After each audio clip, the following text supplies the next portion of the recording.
একবার ভাবুন তো, আপনি একটি হাসপাতালে জ্ঞান ফিরে পেলেন, আপনার নিজের নাম মনে নেই, অতীত মনে নেই, আপনি কে কিছুই জানেন না। কিন্তু হঠাৎ যখন একদল খুনি আপনাকে মারতে আসলো, তখন আপনার শরীর অটোমেটিক রেসপন্স করলো। আপনি বুঝতে পারলেন যে আপনি কোনো সাধারণ মানুষ নন, বরং একজন লিথাল কিলিং মেশিন। আজকের মুভির গল্পটা ইসমাইল নামক এক যুবককে নিয়ে, যে তার অতীতকে ভুলে গেলেও অতীত তাকে ভুলেননি। তাকে সুস্থ করে তোলে এক সুন্দরী ডাক্তার, কিন্তু তার ভয়ঙ্কর অতীত যখন ফিরে আসে, তখন নিজের ভালোবাসাকে বাঁচাতে সে হয়ে ওঠে এক অপ্রতিরোধ্য দানব। মার্শাল আর্ট, রক্ত আর প্রতিশোধ। আপনারা যদি জন উইক এবং দ্য রেইড এরকম ব্রুটাল অ্যাকশন মুভির ফ্যান হয়ে থাকেন, তবে আজকের গল্পটা আপনার কোনোভাবেই মিস করা যাবে না। কিভাবে মেমরি লস হওয়া একজন পেশাদার লড়াকু যখন তার প্রিয় মানুষকে বাঁচাতে মরিয়া হয়ে ওঠে, তখন সে একাই পুরো এক আন্ডারওয়ার্ল্ড গ্যাংয়ের বিরুদ্ধে সরাসরি যুদ্ধ ঘোষণা করে দেয়। তাহলে চলুন দেখে নেওয়া যাক ইন্দোনেশিয়ার অন্যতম সেরা এবং violent martial art movie Headshot এর পুরো ঘটনা প্রবাহ। Hi guys, this is Afnan from Afnan Cottage. মুভির শুরুটা হয় ইন্দোনেশিয়ার এক দুর্ভেদ্য কারাগারে, যেখানে দেশের কুখ্যাত ও মারাত্মক বিপজ্জনক অপরাধীদের বন্দি করে রাখা হয়েছিল। একজন অসুস্থ কয়েদি জেলে মেঝে পরিষ্কারের কাজ করছে। এরই মধ্য দিয়ে উক্ত জেলের চিফ ওয়ার্ডেন কোনো এক বিশেষ কয়েদির সাথে সাক্ষাৎ করতে আসেন এবং কয়েদিটির কক্ষে কিছু বাচ্চাদের ছবি ফেলে দিয়ে বলেন, মনোযোগ দিয়ে দেখো এদের সকলের মৃত্যুর জন্য তুমি দায়ী। তোমার মতো হিংস্র দানবদের যত দ্রুত সম্ভব মেরে ফেলা উচিত। কিন্তু সেই রহস্যময়ী কয়েদিটি এখানে বলে, এই বাচ্চাগুলো মোটেও নির্দোষ ছিল না। আমি যা করেছি এটা জরুরি ছিল, যা তোমাদের মতো ওয়ার্ডেনরা কখনো বুঝতে পারবেন না। কয়েদিটির এসব কথার পর হুট করে এদিকে মেঝেতে কাজ করা লোকটি তার বালতি থেকে একটি ধারালো ছুরি বের করে এবং একজন গার্ডের গলায় সরাসরি চালিয়ে দেয়। জেলের বাকি সকল গার্ডরা ব্যাপারটা বুঝে ওঠার আগেই উক্ত কয়েদি অনবরত গুলিবর্ষণও শুরু করে। এরই মধ্যে বিশেষ কয়েদিটি ভিতর থেকে ওয়ার্ডেনকে জাপটে ধরে নেয় এবং চেষ্টা করছিল যেন ওয়ার্ডেন সেখান থেকে কোনোভাবে পালাতে না পারে। এভাবে অনবরত মুখোমুখি কয়েদি বনাম গার্ডদের সংঘর্ষের এক পর্যায়ে শুধুমাত্র এক কয়েদি ও এক গার্ড বেঁচেছিল। পরে তারাও একে অপরকে শ্যুট করে সেখানেই মারা যায়। এদিকে বিশেষ কয়েদিটি এক বন্দুক দিয়ে তার কক্ষের লক ভেঙে বাইরে বেরিয়ে আসে।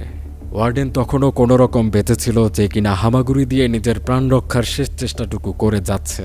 তবে বিশিষ্ট এক কয়েদিটি, যার নাম আসলে লি, সে ওয়ার্ডেনকে উঠে দাঁড়িয়ে ফাইট করার সুযোগ দেয়। কিন্তু লিয়ের ফাইটিং স্কিল ছিল অত্যন্ত অ্যাডভান্স, বা বলা যায় অতি মানবীয়। সে এক পর্যায়ে ওয়ার্ডেনের মুখে হাত ঢুকিয়ে দেয় এবং প্রবল চাপে তার চোয়াল ভেঙে ফেলে দেয় সেখানে। লিয়ের ভাবসাব দেখে এখানে মনে হচ্ছিল সে এসব আইন কানুন জেলের কোনো প্রকার তোয়াক্কা করে না। এরপর লি কারাগারের বাকি সকল কয়েদিদের মুক্ত করে দেয় এবং তাদের হাতে কিছু অস্ত্র তুলে দিয়ে সামনে এগিয়ে যাওয়ার জন্য বলে। কয়েদিরা মুক্তির স্বাদ পেয়ে অত্যন্ত খুশি ছিল, তবে তাদের খুশি খুব একটা দীর্ঘস্থায়ী হয় না, কারণ সামনে কিছু গার্ড তাদের মোকাবেলা করার জন্য অপেক্ষা করছে। এই দুই পক্ষের মধ্যে ব্যাপক গুলিবর্ষণ শুরু হয়, যেখানে কয়েদি এবং গার্ড প্রত্যেকেই ঘাতে প্রতিঘাতে মারা পড়ে এবং রক্তের বন্যা বয়ে গিয়ে শেষে পরিস্থিতি শান্ত হয়। লি জানতো এই সংঘর্ষে কেউ টিকবে না, তাই সে লুকিয়ে এটা হওয়ার জন্য অপেক্ষা করছিল। পরে সে লাশ বেয়ে সামনে জেল থেকে বেরোনোর চেষ্টা করে এবং পথিমধ্যে সে যাকে জীবিত পায় তাকেই মেরে দিয়ে সে এই জেল থেকে বের হয়ে যায়। লি ইন্দোনেশিয়ার এক কুখ্যাত মাফিয়া বস ও আন্ডারওয়ার্ল্ডের ত্রাস। সে একজন অ্যাডভান্স ফাইটারও বটে, কিন্তু তার হিংস্র স্বভাব এবং বহু চলমান অপরাধের সাজা দেওয়ার জন্য তাকে কারাবন্দী করা হয়েছিল। কিন্তু শেষ পর্যন্ত তার বুদ্ধি এবং ফাইটিং স্কিলের জন্য তাকে এখানেও আটক করে রাখা গেল না। আর এভাবেই লিয়ের মতো এক বিপজ্জনক ক্রাইম লর্ড ছাড়া পায় এবং আবার তার অপরাধ কর্মকাণ্ডের দুনিয়া সাজাতে ব্যস্ত হয়ে পড়ে। অন্যদিকে দেখা যায় ইন্দোনেশিয়ার এক উপকূল অঞ্চলে একজন জেলে, যার নাম রোমলি।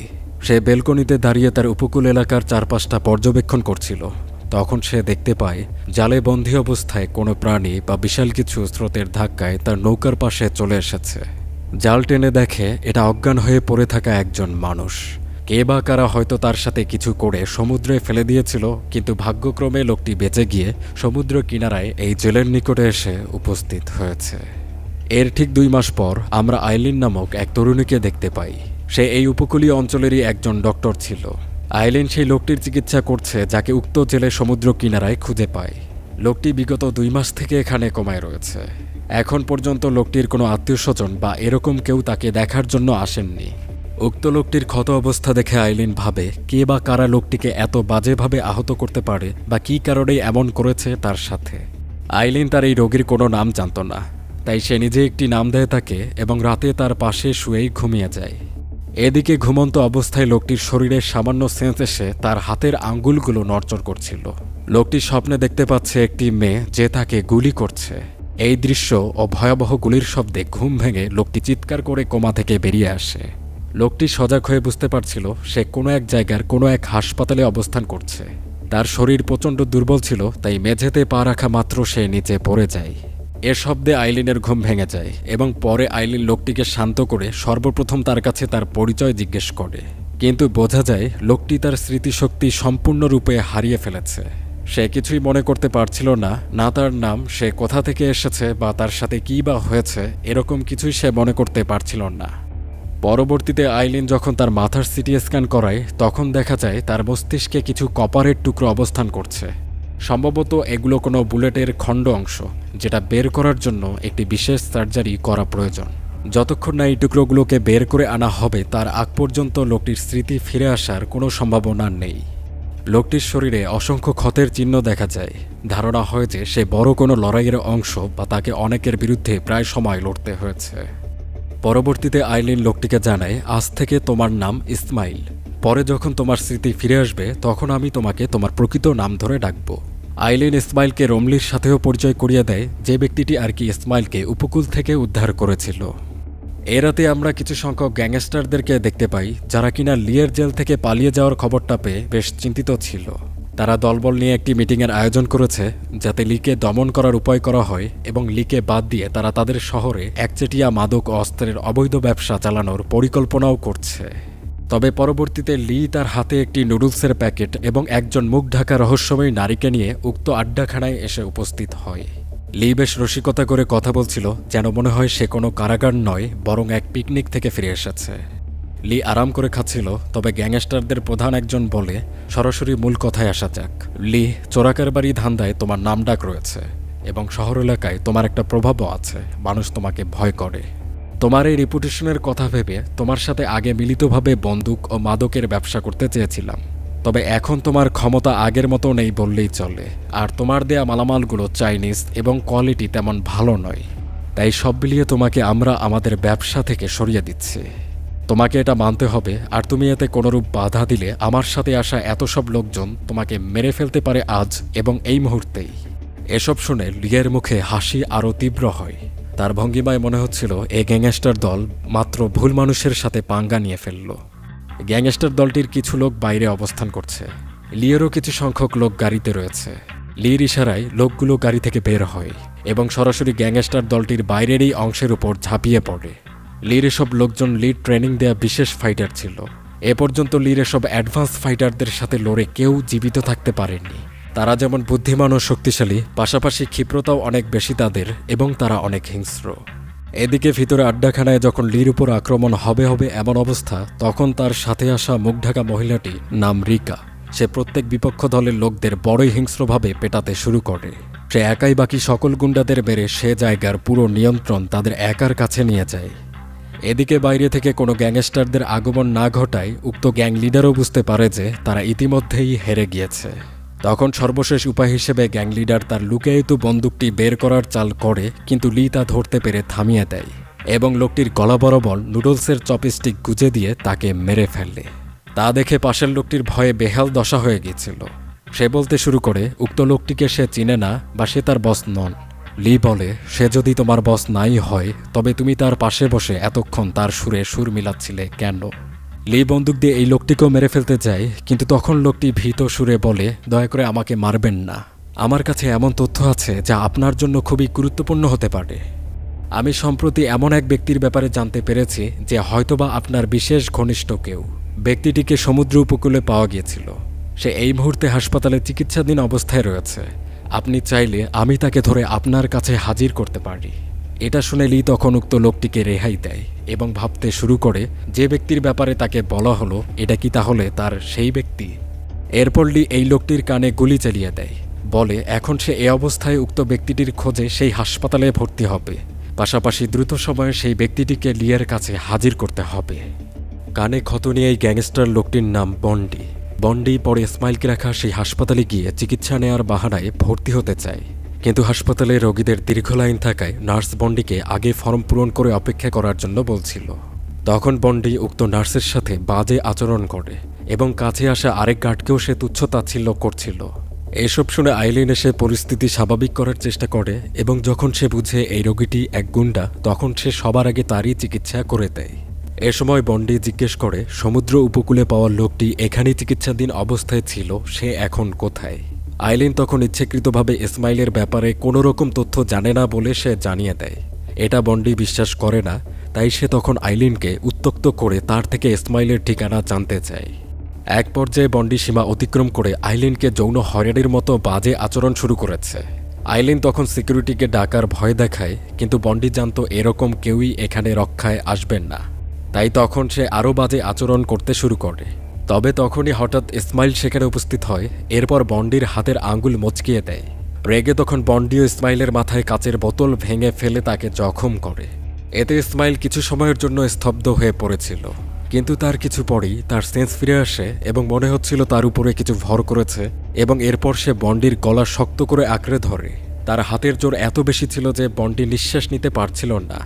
বন্ডি বন্দুক বের করলে ইসমাইল তার ক্ষিপ্রতায় বন্দুক ঘুরিয়ে তার থেকে ম্যাগাজিন আলাদা করে বন্ডির চোখের সামনে ধরে। এরকম আচরণে বন্ডি আতঙ্কিত হয়ে গিয়েছিল। পরে আইলিন ইসমাইলকে শান্ত করে আর বন্ডি প্রাণ ভয়ে পালিয়ে যায়। এ রাতে আইলিন যখন তার বাড়ির পথে ফিরে যাচ্ছিল তখন তার সাথে হেঁটে চলেছে ইসমাইল। আইলিন এখানে ইসমাইলকে জিজ্ঞেস করে আজ বিকালে সে ইসমাইলের যে রূপ দেখতে পেয়েছে তাতে ইসমাইলকে ঘিরে বড় কোনো রহস্য আছে, এটার কোনো ভুল নেই। সে ইসমাইলের প্রকৃত পরিচয় জানতে চায়। আর দেখা যাচ্ছে ইসমাইলকে খুঁজে বেড়াচ্ছে কোনো এক চক্র, তাই তার এই অঞ্চলে থাকাটা মোটেও নিরাপদ নয়।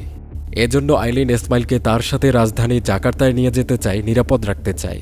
পাশাপাশি ইসমাইলের মাথায় যে কপারের টুকরোগুলো রয়েছে সেগুলো জাকার্তার উন্নত চিকিৎসার মাধ্যমে বের করে ফেলাও সম্ভব হবে। আর এ জায়গায় ওই গুন্ডাগুলোর হাতে ইসমাইলের তেমন ক্ষতি না হলেও মাথায় থাকা এই ধাতব চূর্ণগুলো তাকে আরও বেশি অসুস্থ করে মেরে ফেলতে পারে। পরের দিন আমরা আইলিন এবং ইসমাইলকে একটি বাস স্ট্যান্ডে দেখতে পাই, যেখান থেকে জাকার্তাগামী বাসগুলো সাধারণত রওনা দিয়ে থাকে। এখানে বসে থাকা অবস্থায় ইসমাইল তার অতীতের কিছু স্মৃতি কয়েক মুহূর্তের জন্য মনে করে থমকে যায়। তাতে কিছু বাচ্চাদের একটি বদ্ধ ঘরে দেখা যায় যেখানে ফাইটিং চলছিল এবং কেউ একজন তাতে বাহবা দিয়ে যাচ্ছে। এসবের ঝলক পেয়ে ইসমাইল এক ধান্দায় পড়ে গিয়েছিল। জাকার্তার বাস এসে যায় এই মুহূর্তে। এদিকে দূর থেকে বন্ডি তার লোকজনসহ ইসমাইলদের উপর গোপনে নজরদারি করে রেখেছে, কিন্তু হঠাৎ তাদের মধ্যে একটি গাড়ি চলে আসলে বন্ডিরা ইসমাইলদেরকে হারিয়ে ফেলে। পরে উক্ত গাড়িকে ওভারটেক করে বন্ডিরা আইলিনের বাসের পিছু নেয়, কিন্তু আইলিন একা উক্ত বাসে করে জাকার্তার উদ্দেশ্যে চলছিল। ইসমাইল তার সাথে যায়নি। ইসমাইল মূলত এই অঞ্চলে থেকে তার রহস্য জানতে চায়, সে কে, কেনই বা তাকে এভাবে খোঁজা হচ্ছে। বন্ডিদের গাড়ি আইলিনের বাসের সামনে এসে থেমে যায়, ফলে বাস চালককে বাধ্য হয়ে রাস্তার মাঝেই বাস থামাতে হয়। পরে দরজা খুললে লোকগুলো প্রথমে গাড়ি চালককে বীভৎসভাবে হত্যা করে। এরপর লোকগুলো বাসের ভিতরে এসে আবদি নাম ডেকে বলে যে আবদি বেরিয়ে আসুক, কিন্তু এরকম কাউকে পাওয়া যায় না। এদিকে আতঙ্কিত আইলিন লুকিয়ে ইসমাইলকে কল দিয়ে সাহায্যের জন্য জানায়, বলে গুন্ডারা বাস চালককে মেরে ফেলেছে, তার মহা বিপদ। ইসমাইল তেমন বুঝতে পারেনি বিষয়টি, আর তার মধ্যেই গুন্ডাগুলো গাড়িতে অনবরত গুলি চালানো শুরু করে দেয়। তারা আবদি নামক কাউকে পেল না, আর তাই গাড়ির সকল যাত্রীদের অর্থাৎ নারী, পুরুষ, বৃদ্ধ এমনকি বাচ্চাদেরও নৃশংসভাবে মেরে ফেলে তারা এই হত্যাকাণ্ডের কোনরূপ প্রমাণ না রাখার ব্যবস্থা করে নেয়। তবে শেষ পর্যন্ত ভাগ্যক্রমে আইলিন এবং এক বাচ্চা মেয়ে বেঁচে গিয়েছে। গুন্ডাগুলো আইলিনের কাছে আবদির ব্যাপারে জিজ্ঞেস করে, কিন্তু আইলিন আবদি নামের কাউকে চিনত না। ফলে গুন্ডাগুলো আইলিনের উপর শারীরিক নির্যাতন শুরু করে। এদিকে রমলি সহ ইসমাইল ওই বাসের পথ ধরে চলে এসেছিল। এক পর্যায়ে সে পথের ধারে উক্ত বাসটিকে থামন্ত অবস্থায় খুঁজে পায়। উঠে দেখে সেখানে কোনো যাত্রী বেঁচে নেই। সে প্রত্যেক যাত্রীদেরকে ভালো করে পর্যবেক্ষণ করে, কিন্তু সেখানে কোথাও আইলিনকে পাওয়া যায় না। তবে সেখানে সে আইলিনের পরে থাকা চশমা খুঁজে পায়। ইসমাইল এখানে আরও কিছু জানতে পারত, তবে তার আগেই একজন ব্যক্তি পেট্রোলের ক্যান হাতে নিয়ে বাসের ভিতরে চলে আসে লাশগুলোকে জ্বালিয়ে প্রমাণ নষ্ট করার জন্য। ইসমাইল তখন তাকে হাতজোড় করে অনুরোধ করে যেন তাকে যেতে দেয়া হয়। সে বাসের হত্যাকাণ্ডের ব্যাপারে কাউকে কিছু বলবেন না, সে শুধু তার এক বন্ধুকে খুঁজতে এসেছে। কিন্তু লোকটি ধারালো অস্ত্র দিয়ে ইসমাইলের উপর এলোপাথারি আক্রমণের চেষ্টা করে। এতে ইসমাইল ও উক্ত গুন্ডার মধ্যে একটি শ্বাসরুদ্ধকর উত্তেজনাপূর্ণ মারপিট শুরু হয়ে যায়। ইসমাইল নিজের মধ্যে লড়াইয়ের বিশেষ দক্ষতা অনুভব করতে পারছিল, তাই সাহস নিয়ে লড়াই করে এবং উক্ত লোকটির হাত ভেঙে দুই ভাগ করে দেয়। তবে আরও একজন ব্যক্তি এসে তখন ইসমাইলের উপর আক্রমণ করে, কিন্তু তাকেও সুযোগ বুঝে এক ঝটকায় ইসমাইল বড়সড় একটি আঘাত করে দমিয়ে দেয়। কিন্তু আরেক গুন্ডা আবার এসে তখন ইসমাইলের উপর পেট্রোল ঢেলে তাকে জীবন্ত জ্বালানোর উপায় করছিল। লাইটারে টস করছে সে, কিন্তু ইসমাইল পায়ে আঘাত করে তাকে ফেলে দেয়। পরে অন্য লোকটিকে ঘাড় মটকিয়ে মেরে ফেলে এবং তারপর লাইটারের লোকটির হাত থেকে আগুন নিভানোর চেষ্টা করে। সফল হচ্ছিল না, তাই পায়ের বুলেট হাতে তুলে লোকটির চোখের কোটরে ফুঁড়িয়ে দেয় এবং তাতে চাপ প্রয়োগ করে ব্যথায় কাতর করে সেন্সলেস করে ফেলে। কিন্তু তারপরও একজন এসে গাড়িতে আগুন লাগিয়ে দিয়েছিল এবং ইসমাইলকে বাসে লক করে দিয়েছে। এর আগে ইসমাইলের পুরো গায়ে আগুন ধরে যাক, সে প্রবল ক্ষিপ্রতার সাথে বাসের পিছনের গ্লাস ভেঙে দিয়ে বাইরে এসে নিজেকে অবশেষে রক্ষা করে। একজন গুন্ডা সেখানে মারার জন্য বন্দুক ধরেছিল, কিন্তু রমলি তৎক্ষণাৎ সেখানে এসে উক্ত লোকটিকে আক্রমণ করে, এতে রমলিকে গুলি করা হয়। কিন্তু সুযোগ বুঝে ইসমাইল সে লোকের উপর ঝাঁপিয়ে পড়ে, তার মাথা গাড়ির দেয়ালে একাধিকবার পিটিয়ে তাকে মেরে ফেলা হয়। রমলি প্রচণ্ড রকমের ঘায়েল হয়েছিল, বিধায় কয়েক মুহূর্ত থেকে সে প্রাণ হারিয়ে মৃত্যুর কোলে ঢলে পড়ে। আবার এ সময় হঠাৎ পিছন থেকে এক গুন্ডা এসে সজোরে ইসমাইলের মাথায় আঘাত করে তাকে সেন্সলেস করা হয়। এদিকে কোনো এক আন্ডারগ্রাউন্ড এলাকার মতো দৃশ্য দেখা যায়, যেখানে আইলিন ও সে বাচ্চা মেয়েটিকে ধরে নিয়ে আসা হয়েছিল। বন্ডে এখানে বলে, আইলিন তো ঠিক আছে, কিন্তু উক্ত বাচ্চা মেয়েটিকে আমরা কেন ধরে আনলাম? সে নানা কৈফিয়ত চাচ্ছিল। তখন বাকি গুন্ডারা তাতে বিরক্ত হয়ে অনবরত গুলি চালিয়ে বন্ডিকে মেরে ফেললে, কেননা বন্ডিকে দিয়ে এখন আর তাদের কোনো কাজ নেই। এরপর আইলিনকে একটি গোপন কক্ষে এনে বন্দি করা হলো। সেখানে রিকা এসে তাকে নানাভাবে টর্চার করে। আইলিনের ব্যাগে ইসমাইলের মাথার সিটি স্ক্যান রিপোর্টটি ছিল, যেটা রিকা পায় এবং তা সরাসরি লিয়ের কাছে গিয়ে সে হস্তান্তর করে। এই আন্ডারগ্রাউন্ড এলাকায় লি তার অপরাধ সাম্রাজ্যের নানা অবৈধ জিনিসপত্র সংরক্ষণ করে রেখেছে। বিভিন্ন ক্যাটাগরির বন্দুক, অস্ত্রশস্ত্র, ল্যাবের মতো পরিবেশে মাদকদ্রব্য তৈরি এবং প্যাকেটিং করা হচ্ছে। আর তাদের পাহারায় রয়েছে অ্যাডভান্স স্কিল সম্পন্ন বিভিন্ন পর্যায়ের ফাইটার।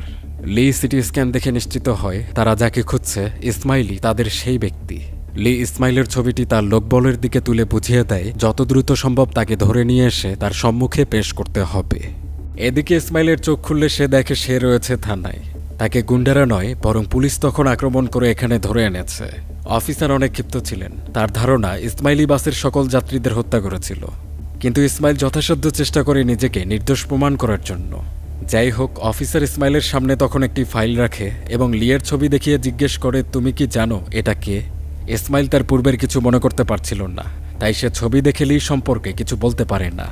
এরপর অফিসার আরেকটি ছবি দেখায়, যেখানে লি এবং ইসমাইল একসাথে একটি আড্ডাখানায় বসে আছে।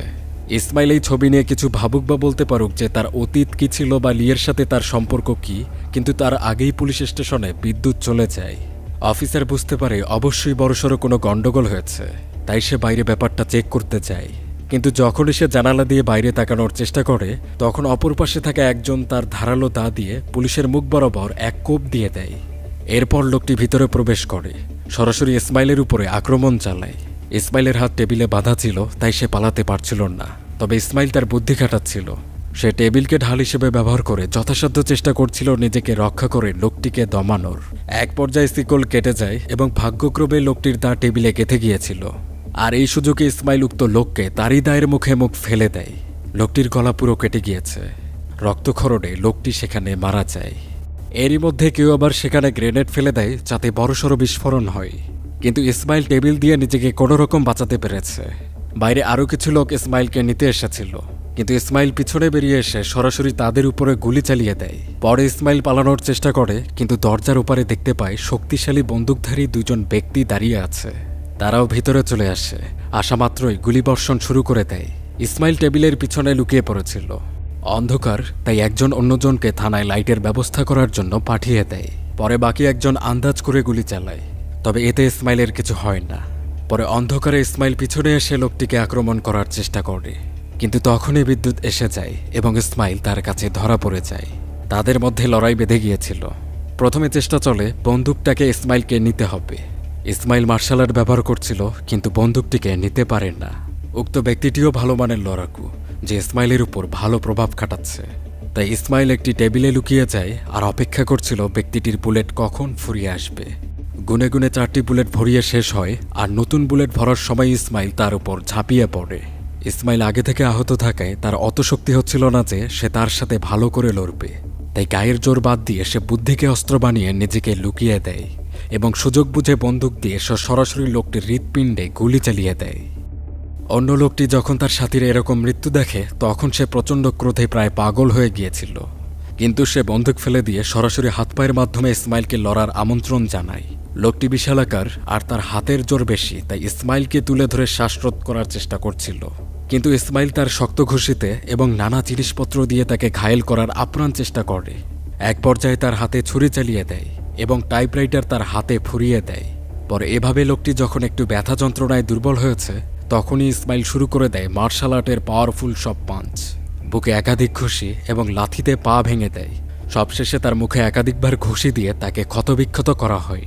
কিন্তু ইসমাইলের মধ্যে আর কোনো শক্তি বা ইচ্ছা ছিল না যে সে এই লোকটিকেও মারবে, তাই তাকে ছেড়ে সে চলে যেতে চায়, কিন্তু লোকটি ছাড়েন না।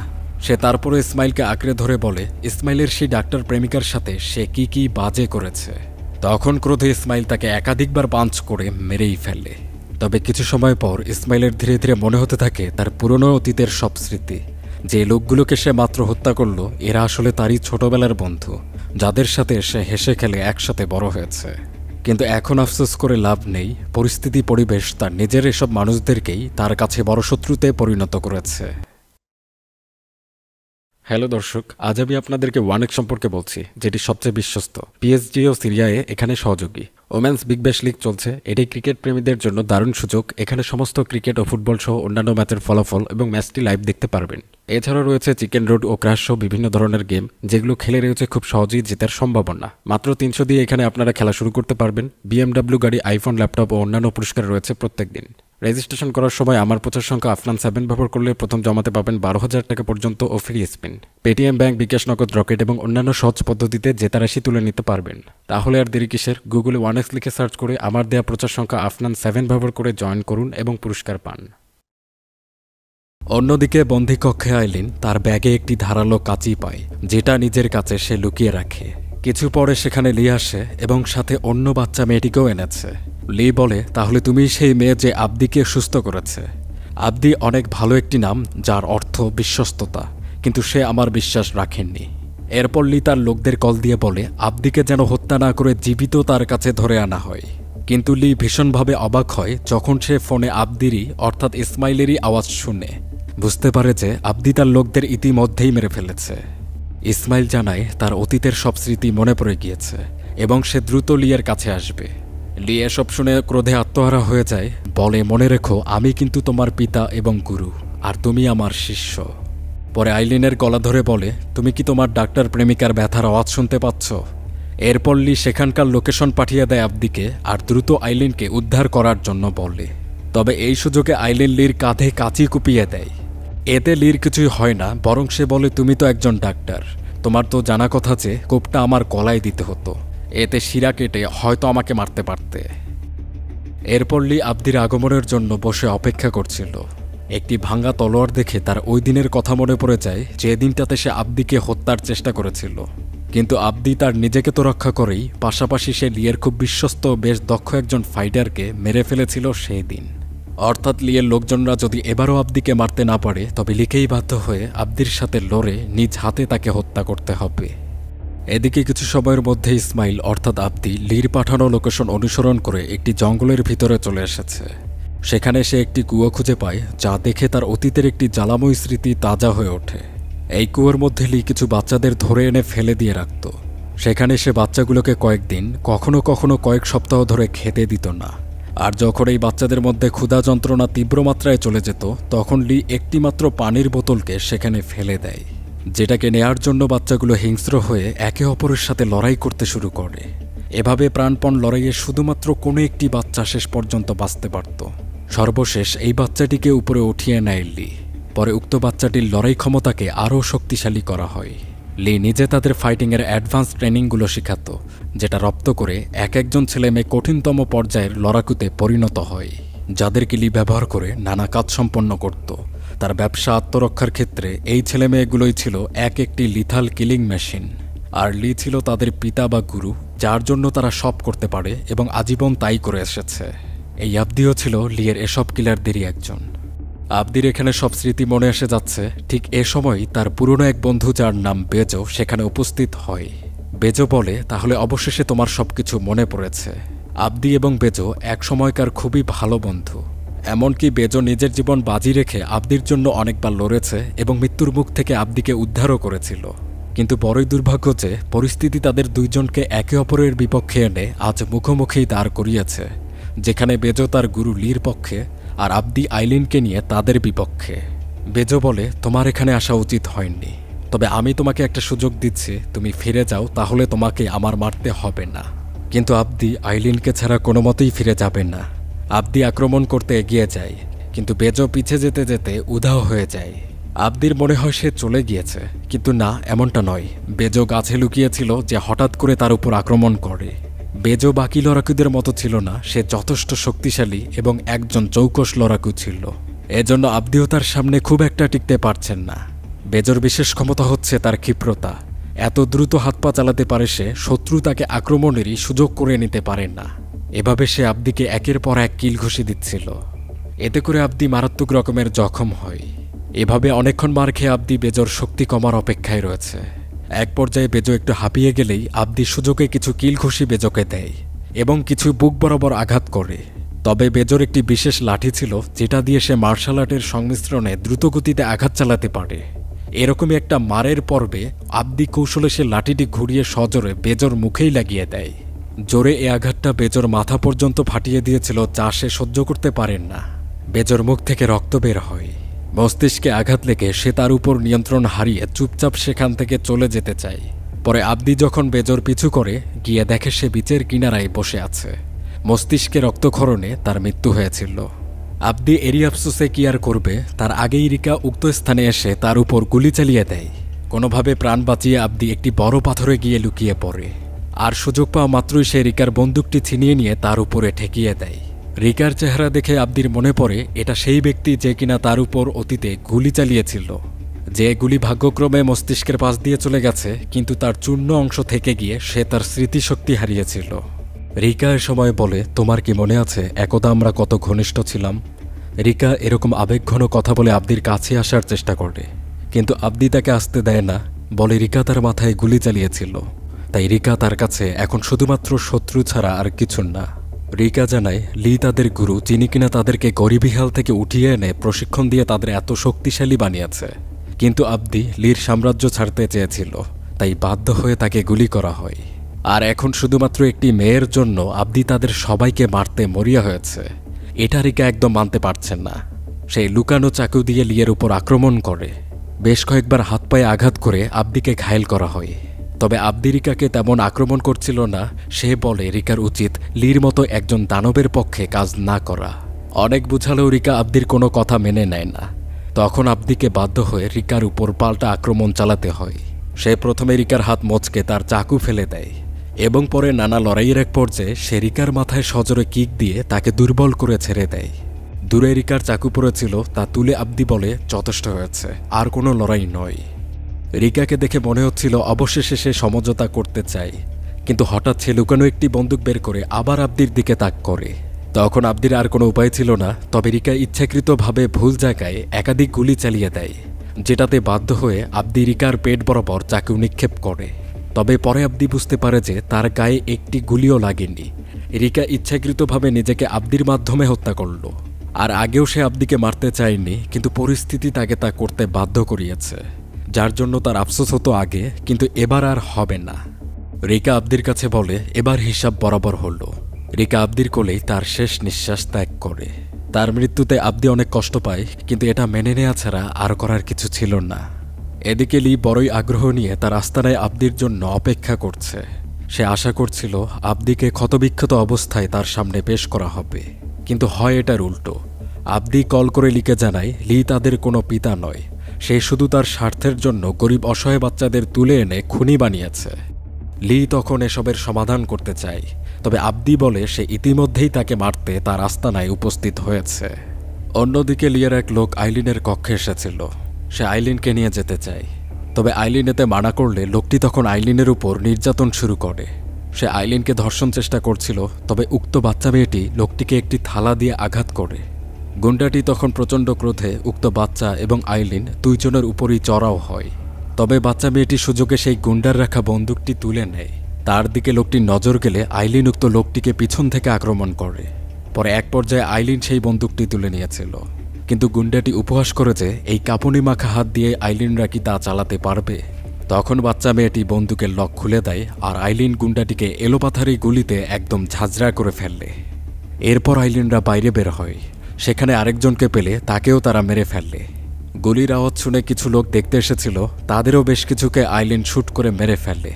কিন্তু গুলি শেষ হয়ে গেলে আইলিনরা চরম বিপদের মুখে পড়ে যায়। লোকগুলো তাদেরকে মারতে এগোচ্ছিল, তবে তখনই আবদি এসে সকল গুন্ডাদেরকে মেরে ফেলে এবং আইলিনদেরকে রক্ষা করে নেয়। আবদি আইলিনকে ডাকছিল, কিন্তু আইলিন এতই ভয়ে ছিল যে সে আবদিকেও বিশ্বাস করতে পারেন না। তার মনে হতে থাকে আবদিও বুঝি এই গুন্ডাদেরই মতো হিংস্র ও বাজে। আবদি বুঝায় সে আগে এরকম থাকলেও এখন তার মন পবিত্র হয়েছে, আর চিকিৎসার মাধ্যমে এসবের সুযোগ করে দিয়েছে খোদ আইলিন। তার জন্য সে বাঁচতে পেরেছে। সে আরেকবার আইলিনকে নিয়ে নতুনভাবে বাঁচতে চায়। এসব শুনে আইলিন চাকু ফেলে দেয় এবং আবদিকে জড়িয়ে ধরে তার ইচ্ছায় সাড়া দেয়। এরই মধ্য দিয়ে আবদির নজর যায় মাস্টার লি এর উপর, যে সেখানে এসেছে এবং প্রচণ্ড ক্রোধে ছিল সে। লি সরাসরি আবদির উপর আক্রমণ করে দেয়। লি বলে, আমি তোমাকে সুযোগ দিয়ে দুনিয়া লড়ার মতো করে দক্ষ করেছি। আমি খাইয়েছি, পড়িয়েছি, তাই আমি তোমার মনিব, তুমি আমার কুকুর, কিন্তু তুমি তোমার মালিকের বিশ্বস্ততা রাখতে জানোনি। লি যখন জানতে পারে তার সবথেকে প্রিয় ফাইটার রিকা মারা গিয়েছে, তখন সে এটা একদম মেনে নিতে পারেন না, কারণ সে রিকাকে সবথেকে বেশি পছন্দ করত। আবদি বলে, রিকার মতো সবাই তো ওই দিনই মারা গিয়েছে যেদিন তুমি ওদেরকে এনে কুয়োতে ফেলেছিলে। সকলের মৃত্যুর জন্য তুমি দায়ী। এটা শুনে লি প্রচণ্ড চটে যায় এবং আবদির সাথে সর্বোচ্চ পর্যায়ে লড়ছিল। লির প্রতিটি মার খুবই সুনিপুণ, শক্ত এবং বিপজ্জনক ছিল।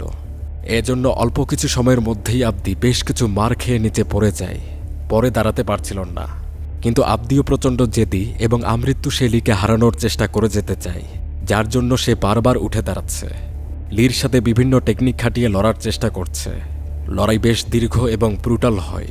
এদের মধ্যে কেউ মারা না পড়লে এই লড়াই থামার কোনো সম্ভাবনা দেখা যাচ্ছে না। আবদি লিকে মাঝে মধ্যে ঘায়েল করছে, তবে বেশি মার খেতে হয় আবদিকেই। লি তাদের মাস্টার, তাই আবদির দেয়া প্রতিটি অ্যাটাক লি আগেই ধরে ফেলছিল। কিন্তু আবদিও লির তৈরি করা সবথেকে দক্ষ এবং ধৈর্যশীল ফাইটার। এজন্য আবদিকেও হারানো লির জন্য বেশ কঠিন। লি আবদিকে বেশি মার দেয়, কিন্তু এক পর্যায়ে সে হাঁপিয়ে একটু দুর্বল হয়েছিল, আর তখনই আবদি একাধারে বেশ কয়েকটি শক্ত ঘুষি লির বুক বরাবর দিয়ে দিতে পারে এবং শেষে মুখে এমন একটি ঘুষি দেয় লি পড়ে গিয়েছিল। পরে তার উঠে দাঁড়াতে বেগ পেতে হচ্ছে। এই পর্যায়ে এসে আবদি তো কাহিল বটেই, কিন্তু লিও অনেক বেশি দুর্বল হয়ে পড়েছে। সাহস কমে লি তখন বাইরে পালিয়ে যায়, তবে আবদি তার পিছু করে সেখানে আসে। কিন্তু লি আচমকা আবদিকে আক্রমণ করে। লি এবার তার সর্বোচ্চ শক্তি ও চতুরতা ব্যবহার করছিল।